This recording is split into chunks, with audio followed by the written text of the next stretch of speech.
Yes. My name is Mike Abdul, and I'm a gospel artist. I'm a songwriter, music record producer. Yeah, I'm CEO of Spaghetti Records. Um, yeah, gospel minister, minister of the gospel in music. Okay, I think that's it. Minister of the gospel through music, or anyone. Music, gospel music minister. All right, it's been a fantastic one talking about my journey. My journey long. All right, so talking about my journey, I think the best I can do is I will just jump from one. But really, my journey really started with me discovering that I loved to sing. I loved music. I grew up listening to the records my dad played in the house. My dad played a lot of King Sunny Ade, and King Sunny Ade became my best. I love King Sunny Ade so much. Some songs that people don't know about him, me, I know them. A long, way to trek. She's far away. I'm searching for my love. I'm searching for my beauty. Get her. Oh, mama, she's far away. Hey. I loved that song so much. I think it became my most loved song from King Sunny Ade's collections, right? He also played a lot of Ebenezer Obey, Chief Commander Ebenezer Obey. Played a lot of Apala, played a lot of Fuji, played a lot of Aide Barista, Colintin, Salawa, Benny. So we knew all those fights. So when Aide sings like this, they say, "Hey, it's talking to Colintin." Even as children. And when Colintin says this, shading Daddy Aide Barista, and then gentle lady, the fight out. They say, "Hey, we know we are talking to mommy. Take it on." So I loved music. I followed music. Especially of course the ones played by my dad in the house. We also had some fella in the house. Ibokwe. Yeah, we had some Ibokwe. And of course, no parent. See, my generation, your parents must play Oh Mommy it's compulsory. Then there's this gospel man.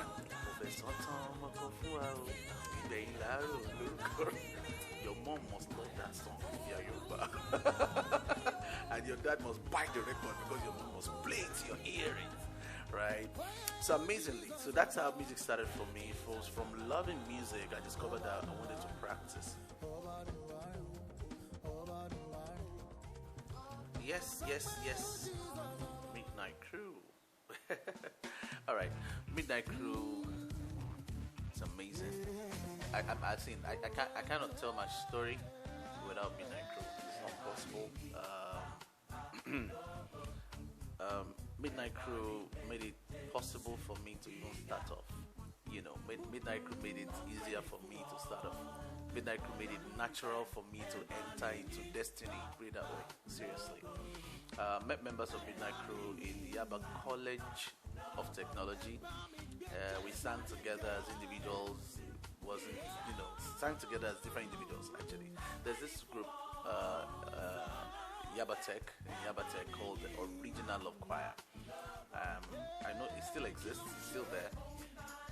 So you come in and then Original Love Choir engages your youth, against the vices in the society, school society. So you're engaged by the choir, So members of Midnight Crew happen to be part of that choir. And somehow, I always love to say destiny found us because among the choir, we're a lot of us in the choir. Why is it was just that number of us that always came together? Apparently, it was about 11 of us that always came together like that, outside of the choir, because we're over 100.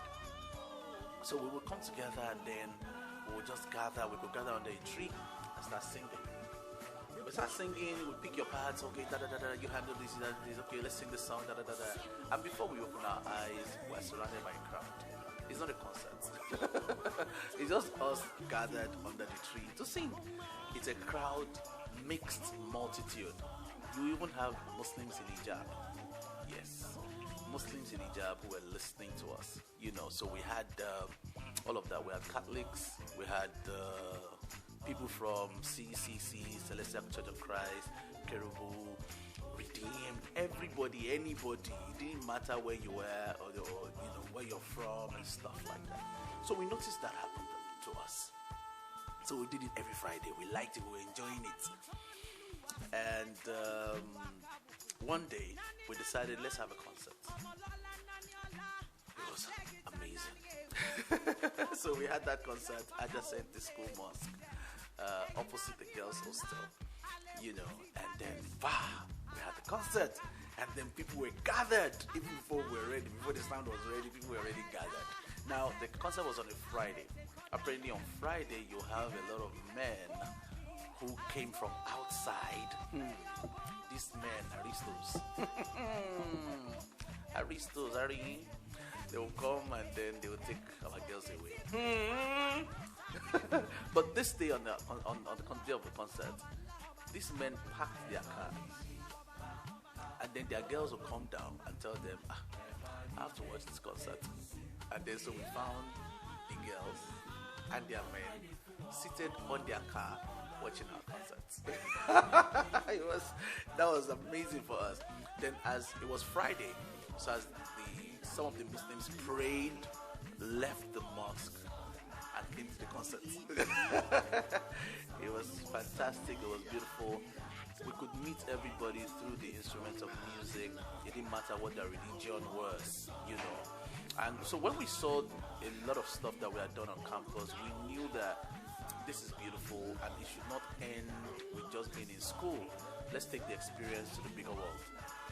So that was how we gathered together on the 8th of November 2001 and decided to call it the Midnight Crew. We called it the Midnight Crew, and we said we're taking this to the bigger world. Let's see how it goes. And of course, we started off from that 8th of November 2001, and the rest is history. That's how Midnight Crew started. I think I'm superstitious, but I don't think anything just happens. I believe that things happen first in the spirit before they happen in the physical. They get established, they have their foundation first of all in spirit before they happen in the physical. And an amazing thing, an amazing example is your mind. You think something in your mind, you build a castle in your mind, and voila, in 3 years, you have actually built it. Because you started it first, not in the physical, you started it in your mind, you started it in the spirit. That's it. All right, so this happened to me, really. I was born on the 12th of February. That's my birth date, 12th of February. And then I think, why am I saying this? Okay, I'll get there. I was born on the 12th of February. Then when I was to register Spaghetti Records, my registration, I was born on the 12th of February. My daughter was born on the 12th of May. And then when I went for the registration for Spaghetti Records, the registration came and the date on the registration is 12th of June 2012. Oh, are you there? So I just like telling that side story about Spaghetti Records. Now, this is it. I'd always known that I needed an organization. I wanted to start an organization that would help me put my music together. I thought that it's okay to be a musician and all that, but you need organization to help you do it properly. So I decided, let me start an organization. It was just in my mind. I never knew I was going to start it anyway. No, I knew I was going to start it, but it was first in my mind. It was in my mind for a while. And when it became pressing that I needed to start it, I want to register a name and start it at least. That's it. I was invited somewhere to sing with someone. And by the time I got there, I discovered that I was not the only one he had invited to be on the song. We were about maybe 6 of us. Now I had my mind was around walking around that I'm the salt of the earth. I'm gonna say I'm the light of the world. You know those things that Jesus said in the Bible and stuff. So I got there.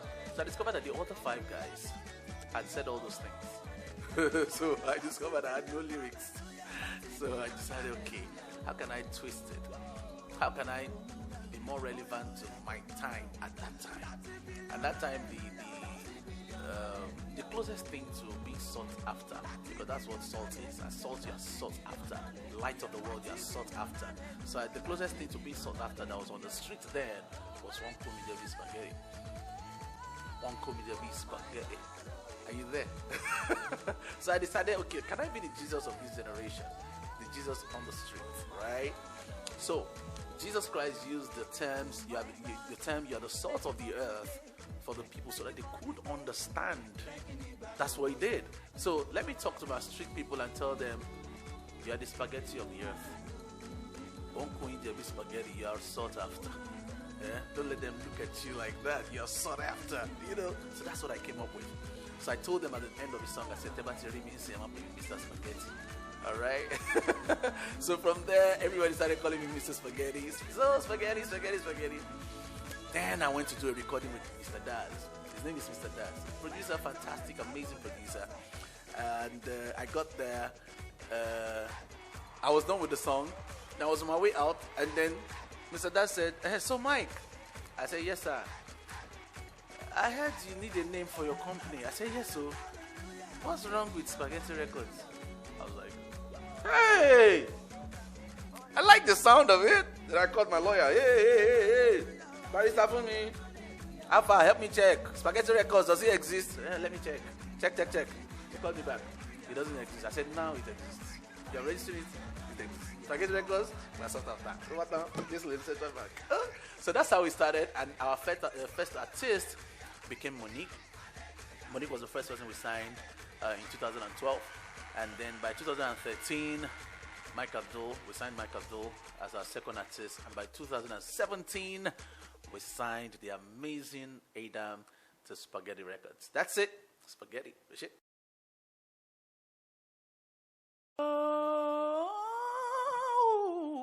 My most challenging song.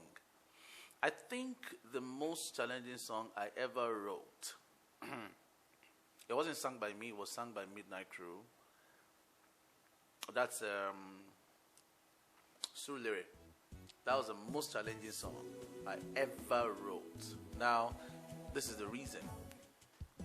In fact, the song, the title did not come until after I'd written the song. Alright? The working title was Omoni no Kuno Akpa, which is the prodigal son. The prodigal son was the working title for that song, and it was meant to be in Yoruba.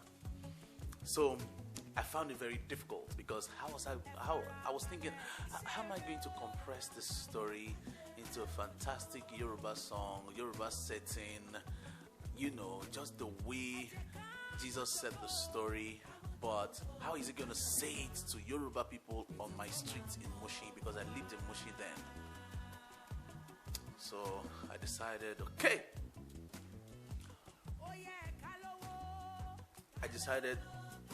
Tales by Moonlight style. You call them, let us tell a story. They gather this every evening, and then you want to tell stories. You buy a call and a kara. You understand? That's what we did in my own time when we were young. You understand? We lived in Face Me, I Face You. Face Me, I Face You was really nice then. You understand what I'm saying? Not like now where it has to be flats. We had flats then, but Face Me, I Face You was really middle class then. Yeah. Big rooms, Face Me, I Face You was middle class. It was really middle class then. So, but at night, we would gather, we'd tell stories, we'll have a call and a kara. Almost every night. And it was really cool. Oh, sorry about that. And it was really cool. So I decided to play that out. So I started writing out the story. That is, come here, calm down, let's play. That kind of thing. Let's sit down and tell stories. So I started explaining. Then I quickly went to Oni Baba Kon, that there was a man, Baba Olu Olola, Baba Motors, Baba Petroleum, MD CEO. iṣẹ́ rẹpẹtẹ, popular jingle, philanthropist ní bàbá, ó ṣe fónílé, ó tún ṣe fàlejò ọba ọ̀run. I'm like, oh my God. And I started tracing the story like that. So every time I told the story to a point, I would say a prayer, so that I engage the listener. I don't want to bore you. So it was really difficult. For a songwriter, that's my most difficult song ever. I took my time, I won't do that now. I won't do that now. But then I had a template.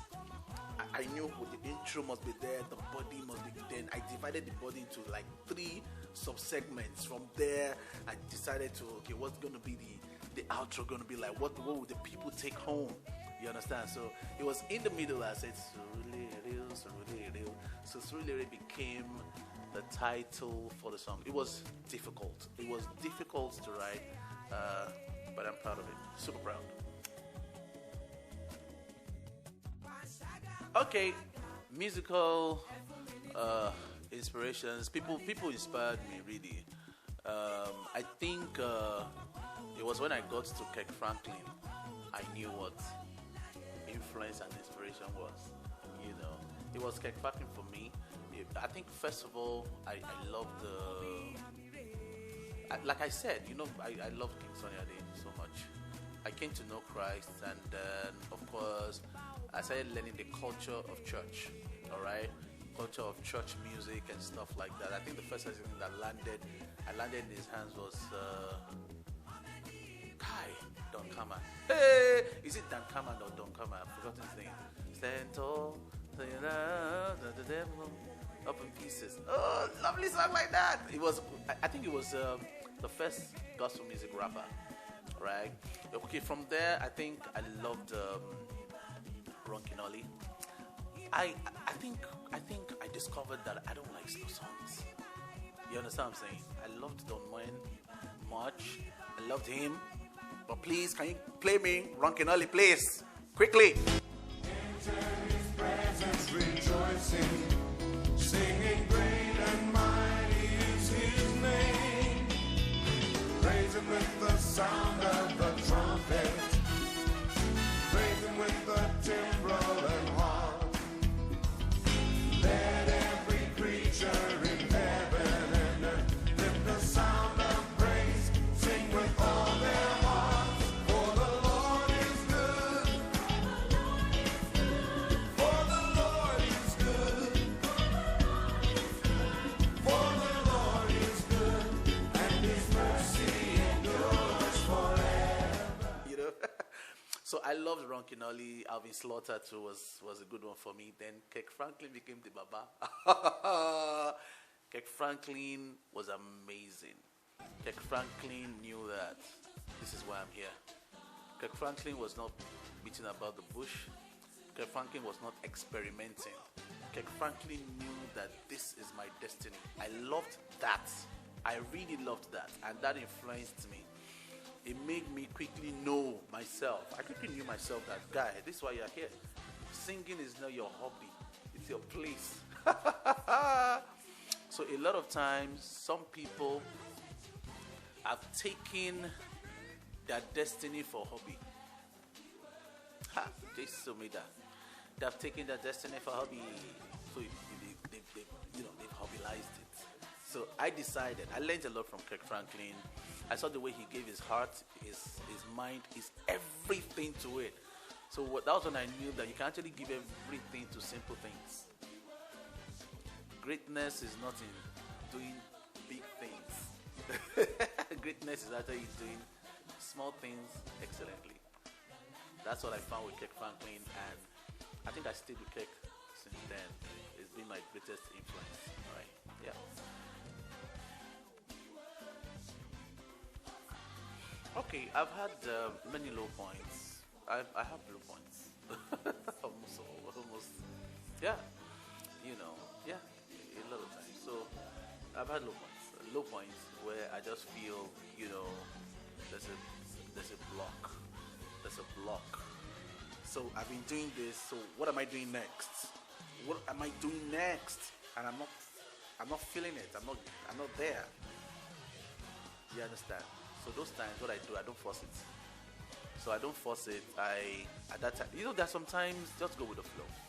You have worked hard, and then hard work is not looking like very interesting. You understand what I'm saying? Then take a break and get back to work. So that's what I've learned. So I've had such low points. Though I think those are my only low points actually. So I've just decided that when they come like that, I'll take a break, go with the flow, enjoy myself, and write out my next move. Once I write out my next move, once I come back, you'll hear what.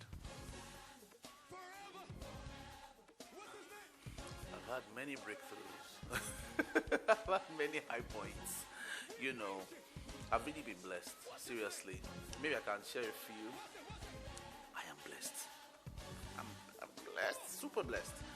When I was very much younger, I wanted my song to be heard.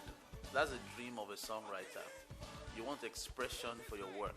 Everyone that works, if you have handwork, you want expression for your work.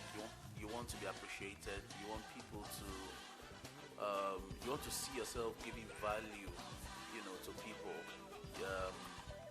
You want that kind of expression, right? So when I was younger, I would go to Ojuelegba every day. I would go to Ojuelegba every day. For adventure, they would just play my song on those speakers. That's all I wanted. Can they just play my song on the speakers? Because once Ojuelegba plays your song on the speakers, you have blown that year. So I will intentionally give them my CDs, give them Midnight Crew CDs, play this. They never played it because the songs they play on the speakers are songs that will draw the traffic to them so that they can sell, right? So I did a lot of supplying them CDs, supplying all the shops in the Ojuelegba CDs. They never played. Then 2008, we went to London, Midnight Crew, we were in London, and we spent like 2 months in London. After the 2 months break we had, flew back to Nigeria, my brother and sister, hallelujah, as they were driving us on the road, they were just playing Igwe, left, right, and center, everywhere. Igwe. I'm like, oh my Jesus, is this it? Oh my God. It was beautiful. And then I was at home. I got home, I was sleeping, and then some song woke me up. It was Igwe. Opened my eyes. Where's the song coming from? I traced it, and it was right from the street. They were blaring it. It was beautiful. Then I took a bus to Ojuelegba. When I got to Ojuelegba, everywhere, it was Igwe. I felt I was made. I felt like that's all I came to work for. It was big for me. It was amazing. I felt like, oh yes, now we can keep working, all right? The world is listening, that kind of thing. So that was one big high point for me. I think another one I had was when we were in Ghana. Midnight Crew were in Ghana. I was the one that got the call for us to be in Ghana. That was like, I think our first experience after the Igwe song outside Nigeria, within the shores of Africa. So we're like, Ghana, what are we going to sing to them? Oh, they can't know the song Igwe. They can't know it. So let's get them some English songs, some popular English songs, and then they, because we can't just hold them on a language they don't understand. So we got there, we sang a lot of English songs. Now it was a Pan-African summit. The meeting was like a Pan-African summit. People from everywhere in Africa were there. It was holding in Ghana. So we sang songs, songs that you should know. Good morning, Jesus. Good morning, Lord. I know you come from... And they were like, they were singing it. Then the guy that called me, the pastor that called me for the event, just looked at me and quickly, waved at me. They come close. Then he asked me, have we paid your balance? I said, no, you have not paid our balance. He said, okay, if you don't sing Igwe, we will not pay the balance. I said, oh. I quickly went to meet Pat while she was singing. Pat, sing Igwe right now. the balance is at stake. What I loved, immediately she went, and we responded, Igwe. See, it was like that's what they've been waiting for. Everybody brought out the flag of their nation and they started running around. It was an amazing sight. I don't shed tears. That was like the first time. It dropped like that. I'm like, seriously?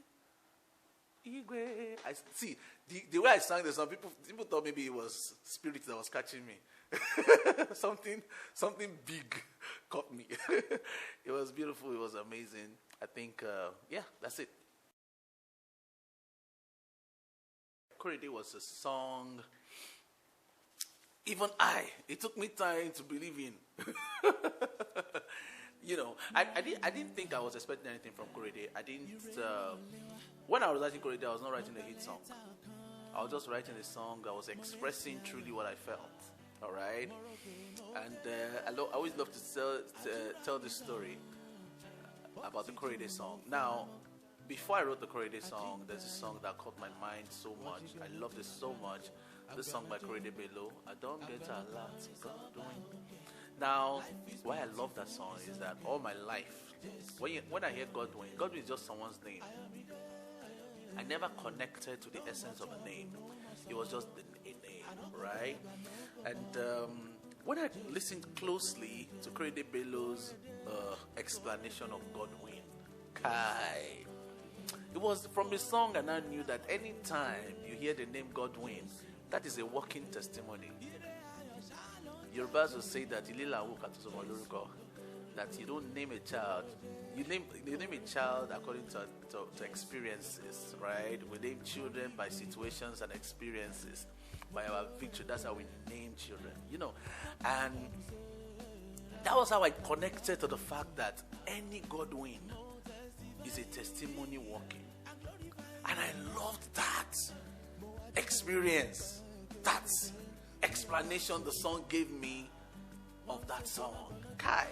So since then I love the song, and of course from loving the song, you can't love the song without knowing the owner. So I knew there was a Korede Bello somewhere, And I got to meet him and I explained how his song blessed me. And he'd be like, wow. And of course that's how we met. Okay? Alright. One day like that, I woke up, I wanted to do my morning devotion. Normally now, the traditional morning devotion is to sing first.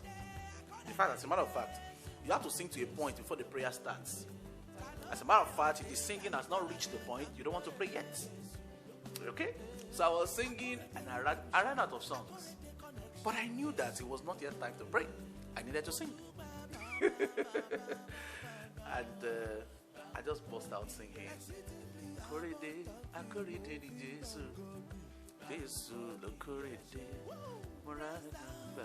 Hey, irewo liwa, mobaleta kan.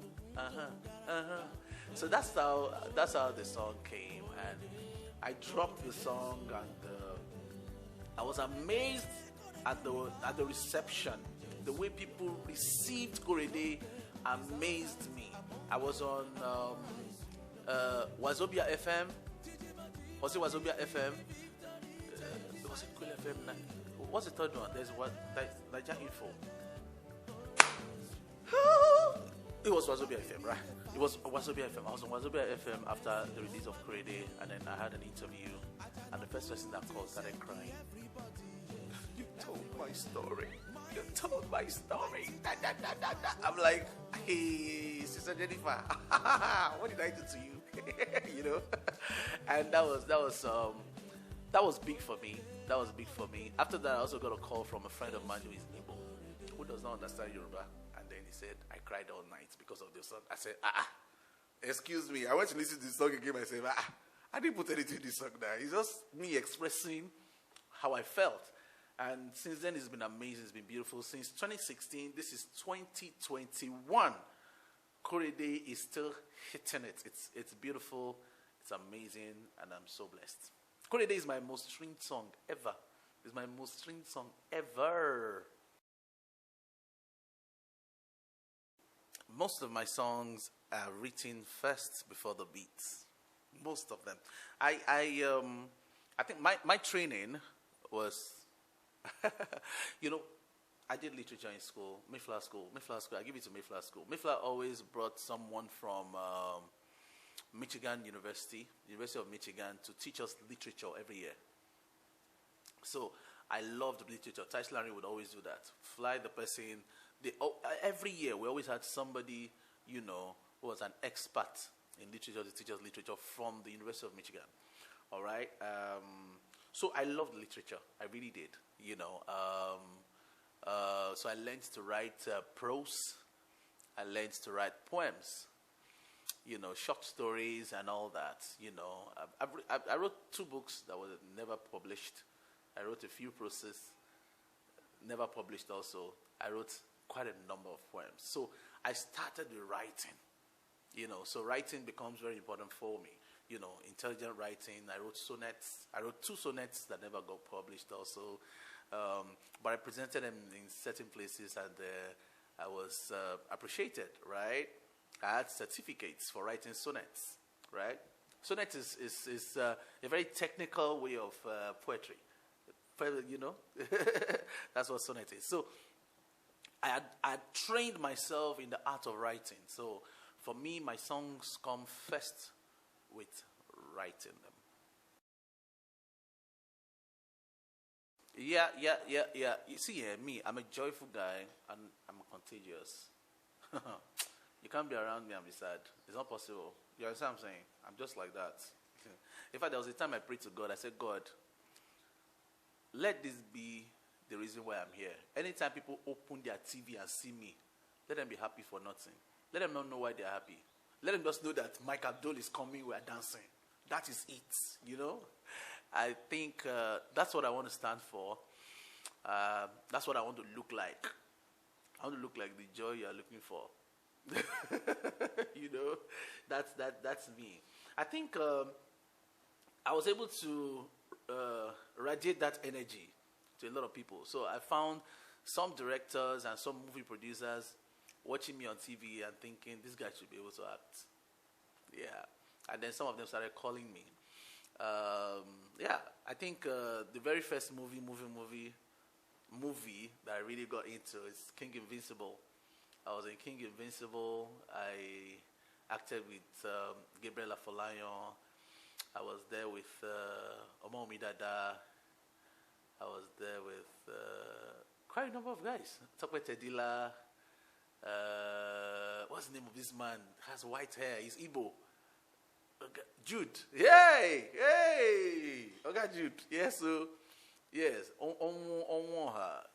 Yeah. That's it. Yeah. So yeah, I was there with them, and it was an amazing month for me. They didn't make me feel like I was a rookie. I knew I was a rookie. They didn't make me feel like that. In fact, they schooled me through the movie. They practically schooled me. They made me feel good. And I grabbed my confidence from there. You know, I've had quite a number after King Invincible. I've been in, there's this, what's this, Alamo. I was in Alamo by, and that Alamo, come and think, hey, it's amazing. Alamo by Owel Ademola. She called me and said, okay, I should be in Alamo. I'm doing this, that. And I did it. And she was like, wow, that was good. And I didn't know Alamo was going to be very big on DSTV. Alamo is shown like almost like every other month. I'm like, seriously? Wow, okay. And I think that's been it for me. It's like me and movie. There's this frequency that is between us that seems to be working. I think, I've not started thinking of the future about it, but I know there's a future. And Jesus is a movement, you know. Jesus movement started 2020 during the lockdown. Immediately the lockdown started, everybody switched. All our joy left. All the songs became slow. People started singing slower songs. Some of our people who did morning devotions couldn't sing praise songs again. The songs were like, finally, we're going to heaven. people were getting sad. Oh, the Lord is here, so we should be sad. I'm like, so what is wrong with in the presence of the Lord, there is fullness of joy? I think that's where the joy should be. Excuse me? So I decided, let's start the Jesu movement.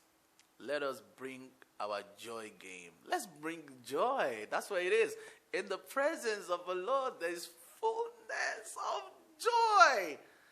And the Bible says that, it says, dwell in the presence of God forever. Come on now, if you're going to be in the presence forever, are you going to be sad? Stop it. Jesus, aka Christian. Stop it. Oh yeah, let's go. So that's how we started the Jesus movement, and we decided to establish it first with a song. So we called the song Jesus, and then we directed it straight to the streets. All right, because then there was lockdown. All right, so if there is lockdown, we can't go to church. We're allowed on the streets. That's fine. So let's go have Jesus on the streets. Okay? And Jesus is now on the streets. Okay. Because church is actually not about the building. It's about the people. So let's talk to the Jesus on the streets. So we decided to make it like that. And it came out. Then after a while, we decided, okay, since it's street, let's make t-shirts. You know what? And immediately we made the t-shirts. People patronized. People started buying. Then we started the dashikis. Then people started patronizing. I'm like, what is this? Something happened. Let me share this with you. This is quite big. It's quite big, right? All stone, that kind of thing. Now, this is the experience. At the stage, we thought, is it not too big? We started thinking that way. But we now saw someone wearing Gucci. Gucci was written big on it, and they bought it like that. In fact, Gucci was written all over the clothes. You see, only one here. This. We have not started. You will hear what? And okay, this is it for me. I decided that if we can as much as wear some brands that have some hidden connotations, some hidden meanings. You understand what I'm saying? Why not let's have a brand that has a meaning that is clear to us? Do you understand what I'm saying? I wore a shirt one day, and of course, all I wanted to do was buy a shirt. So I got the shirt, and then someone took my picture from the back, and I discovered that all I was carrying everywhere was a dragon. It was a dragon at the back. At my back was a dragon. I'm like, so why am I wearing this? Why is anybody going to force me to wear this? And they're not even forcing me. They're just making sure that that is what's available. So I don't have a choice. That's what I must buy. That's okay. Let's go start making what we wear. Let's start the Jesu movement, and let us use even fashion and clothing to promote godliness in the land. It's as simple as that. So we're using fashion to promote godliness in the land. Jesu, are you there?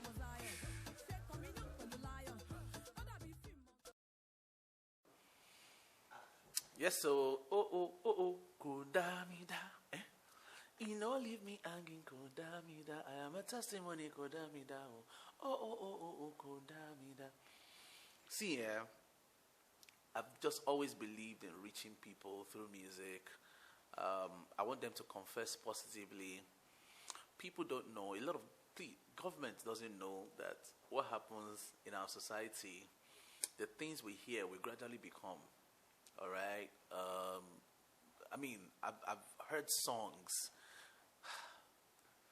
I've heard songs.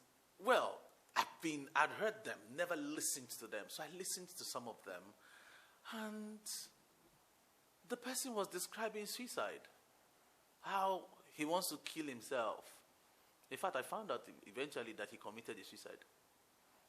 Amazing, but that's the spirit the person has put in the atmosphere, even after he's dead. He has put that spirit in the atmosphere for people to continue singing that, and keep feeling like that. And then we're wondering why there's a lot of suicide suddenly, why people are committing suicide so much. So I'm like, okay, we're not going to sit down here and complain. Let us also give an alternative. Let's give people something else to hear. Because I know that what you consistently say about yourself, you gradually become. All right, so we decided, let's give them a song that makes them see the positive side of life. There's so much negative everywhere. But see, are we going to keep looking at the negative and keep frowning? I've discovered that a smile is contagious. In fact, smiles are expensive now because people smile less. So for those of us that can smile, let's smile a lot. Let's smile a lot so that people can at least feel it. So I decided that let's put Kodamida on the lips of people. Let them keep saying it, that I am a Jesu. Kodamida is being faithful to me. Let's start appreciating small things. Your testimony doesn't have to be you got a visa or you flew somewhere or something. No. Your testimony can be as you can breathe. Hey! Your testimony should be like you can eat, you can drink gari. Hey! Honestly, some people don't have it. Not everybody has the opportunity.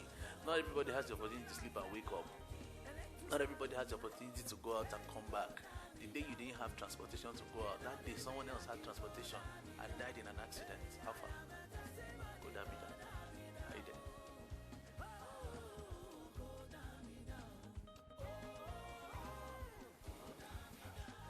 Okay, Mike Abdul, the next 10 years, honestly, I'm not thinking about him in the next 10 years. Honestly, I'm thinking about Mike Abdul in the now. I'm really facing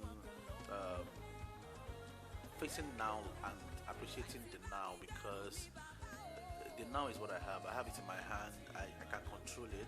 You know, I know what to do with it and stuff like that. So what I do is I keep working and I keep improving. That's what I do. So I hope that in the next 10 years I'm going to be doing that still. That's what I want to do. I want to keep working. I want to keep improving.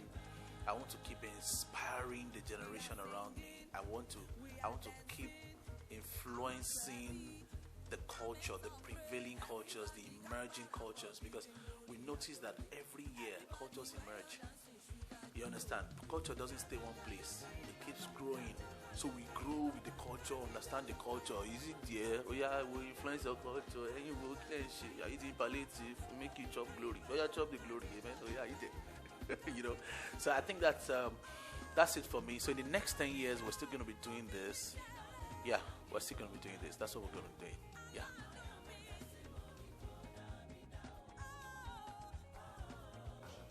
If I was not going to be doing music, I would not have been born. Ooh. Do I have an alternative? No alternative. I don't have an alternative, so I'm here. If I sign out for music, let me go. I'm not signing out. I'm not resigning. I'm here. Are you there?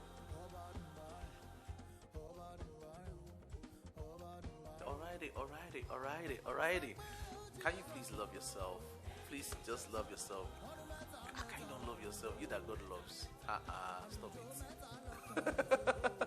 You know, I think we should live every day as a gift.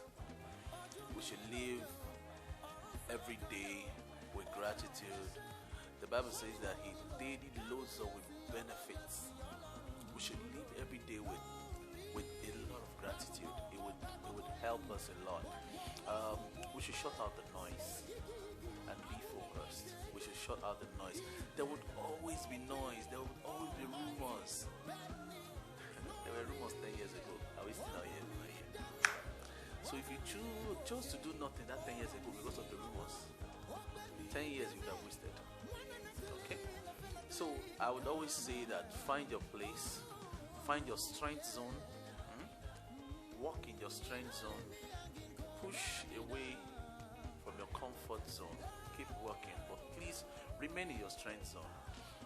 Those are the places where you easily find results to what you do, and for every result you want to do more. Thank you very much. My name is Michael Abdul.